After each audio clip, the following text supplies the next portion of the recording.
इस वक्त एक और बड़ी खबर आ रही है, आपको बता दें, और वो बड़ी खबर यह है कि पाकिस्तान पर भारत का चौतरफा हमला है। लाहौर से लेकर कराची तक, लाहौर समेत कई शहरों में भारत ने अलग अलग जगहों पर हमले किए हैं और भारत के हमले से पाकिस्तान को बहुत बड़ा नुकसान हुआ है।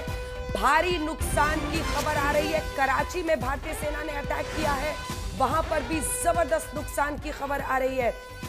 शरद, कुल मिलाकर लाहौर से लेकर कराची तमाम जगहों पर आसमान से जो अब बारूद बरस रहा होगा, पाकिस्तान को समझ में आ रहा होगा, क्योंकि देखिए भारत ने पहले से कहा था कि कुछ करोगे तो फिर जवाब तो मिलेगा। जवाबी कार्रवाई में भारत ने एक ऐसा आतंकी मुल्क जो कि मतलब सिर्फ रिहायशी इलाकों में ऐसी ऐसी जगहों पर हमला कर रहा था, वो तो भारतीय जो डिफेंस सिस्टम है वो इस तरह से चौकस और मोर्चे पर डटा हुआ था कि उनकी सभी कोशिशों को हमने नाकाम किया है। लेकिन अब लाहौर और कराची भुगत रहा है पाकिस्तान। जी अंजना, एक तरह से कहा जा सकता है कि पाकिस्तान ने पूरी दुनिया में अपना मजाक बना लिया है। जिस तरह से करारी शिकस्त के बाद 45 मिनट के जो नाकाम हमले थे उसके बाद लौटकर भागा है, और हमने उस समय आपको बता दिया था कि जवाबी हमले की तैयारी हो गई थी। और जिस तरह से आप बता रही हैं, कराची और लाहौर में जो हालात बने हुए हैं, निश्चित तौर पर भारत जो है वो पूरी तैयारी में पहले से था और इस स्थिति को आकलन किए हुए था। लेकिन इतने 45 मिनट के उनके एक नाकाम अटैक में इस तरह से वो कुछ भी नहीं कर पाए, अपनी पूरी कमजोरी को दुनिया के सामने उजागर कर दिए हैं। और इस कमजोरी के उजागर होने के बाद ये पलटवार भारत की तरफ से होना ही था। आप जब हम विदेश मंत्री जयशंकर को जानते हैं किस भाषा में वो बात किए होंगे अमेरिकी अपने काउंटर पार्ट से, उन्होंने साफ कह दिया है कि हमें सलाह देने वालों की जरूरत नहीं है, हमें साथी की जरूरत है। और इसी की वजह से जो अमेरिकी विदेश मंत्री हैं वो शहबाज शरीफ से बात किए होंगे। तो भारत के कड़े रुख का अंदाजा आप जयशंकर के रुख से भी लगा सकते हैं। और इस हमले में पूरी तरह से पाकिस्तानी जो हैं वो अलग थलग पड़े हैं। तुर्की लिप सर्विस के अलावा कभी कुछ नहीं किया है। तैयब अर्दगन की एक इच्छा रहती है कि इस्लामी देशों के नेता बने, मगर गाजा और हमास के कॉन्फ्लिक्ट में भी वो मुंह से कुछ बोलने के अलावा कुछ भी साथ नहीं दी। इसलिए पाकिस्तान के साथ तुर्की है ऐसा नहीं कहा जा सकता है। लेकिन अब भारत पूरी तरह से अलग थलग कर चुका है कि कहीं भी उन्हें समर्थन नहीं मिल रहा है। आतंकी जो शिविर हैं वहां पर हमला भारत ने किया और उसके बदले में इस तरह से रिहायशी इलाकों में, आप बताइए, पोखरण और जैसलमेर जैसे रिहायशी इलाकों में ये नाकाम कोशिश करते हैं। वो तो हमारा सुदर्शन चक्र है जो गाजर मूली की तरह काट काट कर इनके ड्रोन को गिरा दिए। वरना इनकी हिमाकत को देखिए, हमारी ऐसी तैयारी थी। आज जो है ऑपरेशन सिंदूर भारत माता के मस्तक पर और चमकता हुआ नजर आ रहा था जब हम अपनी नंगी आंखों से आसमान में देख रहे थे।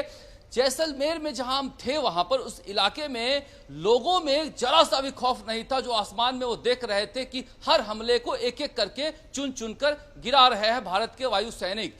तो लोगों को, पुलिस को कहना पड़ा कि आप घर जाइए। वो सारे के सारे बेखौफ होकर देख रहे थे। हमारे जो वायु सेना के जवान थे उनके शौर्य को देख रहे थे। तो इस तरह से कहा जा सकता है कि जो हमारी तैयारी है उस तैयारी के हिसाब से पाकिस्तान को 7 बार नहीं 100 बार सोचना पड़ेगा कि भारत की तरफ आंख उठाकर देखे। हो सकता है, देखिए, जनरल मुनीर के लिए भी ये करो या मरो का समय है, क्योंकि जिस तरह से वो इमरान खान का दबाव है, दूसरा दबाव है, इस तरह से आप मुंह की खाने के लिए वो आ गए होंगे, मगर उनकी स्थिति अब और कमजोर होने वाली है। जैसा कि बता रहे हैं कि कराची और लाहौर जो है वो अगर वो जल रहा है तो हो सकता है कि आप 21 आतंकी ठिकानों की सूची भारत ने बनाई थी, 9 पर हमला करके उन्हें आगाह किया था।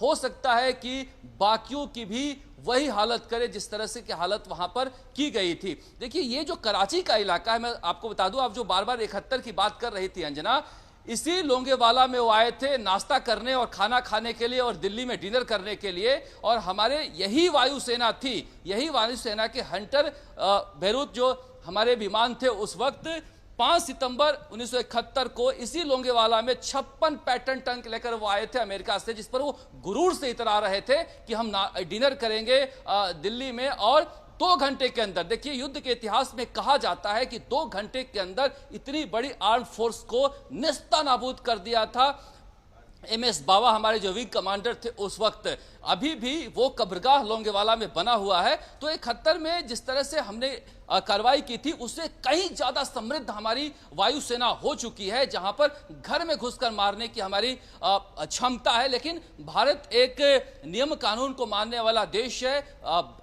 पाकिस्तान की सीमा को क्रॉस नहीं करेगा क्योंकि युद्ध के हालात नहीं है, मगर उन्हें छठी का दूध तो याद दिला ही सकता है जिस तरह की उन्होंने जुर्रत की है भारत के आसमान में।